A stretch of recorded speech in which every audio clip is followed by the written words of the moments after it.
ស៊ូបងផងហើយព្រះអង្គគង់នៅជួយបងហើយសម្រាប់ចិត្តច្បាស់លាស់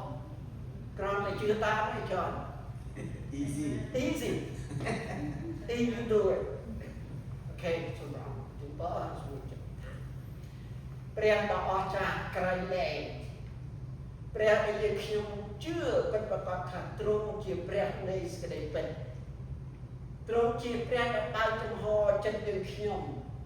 ឲ្យស្ដាប់បង្គាប់ឲ្យប្រព្រឹត្តតាមហើយនឹងធ្វើការល្អថ្វាយដល់សេរីល្អដល់ទ្រង់នៅថ្ងៃនេះយើងខ្ញុំអរព្រះគុណព្រះអង្គដែលទ្រង់បាននាំពលឹក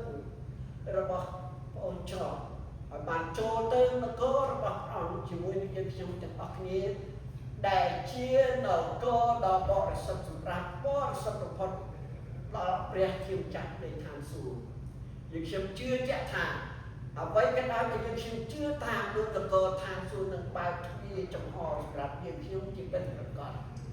ទូកុំសូមព្រះអង្គអត់ទោសនៃសេចក្តីកំហុសខុសឆ្គងណាពីសម្ដីអកប្បកិរិយាណាដែលមិនគួរនឹងប្រឡាក់នៃរបស់ព្រះអង្គ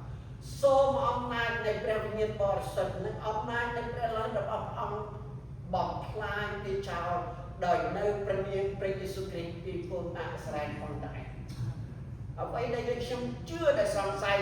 នោះសុទ្ធតែជាអំពើបាបគម្ពីរយូហានបានប្រាប់យើងខ្ញុំយ៉ាងច្បាស់សូមឲ្យចិត្តយើងខ្ញុំបានសម្លាស់ហើយបើកចំហទទួលនគរឋានសួគ៌ដោយជឿថាព្រះយេស៊ូវគ្រីស្ទទ្រង់ជាព្រះ 100% សម្រាប់យើងខ្ញុំគ្រប់គ្នានៅពេលនេះផងដែរទូលគុំអរព្រះគុណព្រះអង្គនៅពេលដែលយើងខ្ញុំបែកគ្នាទៅសម្រាប់យើងពោថែរក្សាដំណើរបើកពររបស់យើងខ្ញុំទាំងអស់គ្នាបានទៅដល់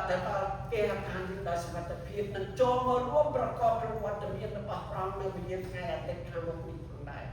សូមអរព្រះគុណព្រះអង្គទាំងទូលនិងសរសើរថ្វាយសេរីល្អទាំងនេះក្នុងព្រះនាមព្រះដ៏មានបញ្ជនរស់គឺព្រះអង្គម្ចាស់ព្រះយេស៊ូវគ្រីស្ទអរគុណបងប្អូនអ្នក Ông kia có here